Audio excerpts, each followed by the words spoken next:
In an experiment to find EMF of a cell using potentiometer, the length of null point for a cell of EMF 1.5 volt is found to be 60 cm. If this cell is replaced by another cell of EMF E, the length of null point increases by 40 cm.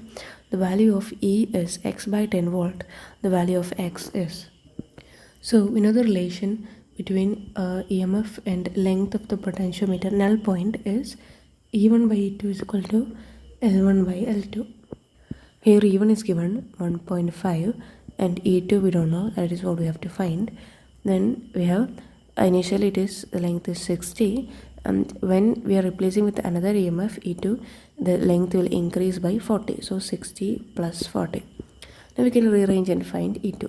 So we'll have 1.5 into 100 is equal to 60 E2, which is 150 by 60 is equal to E2.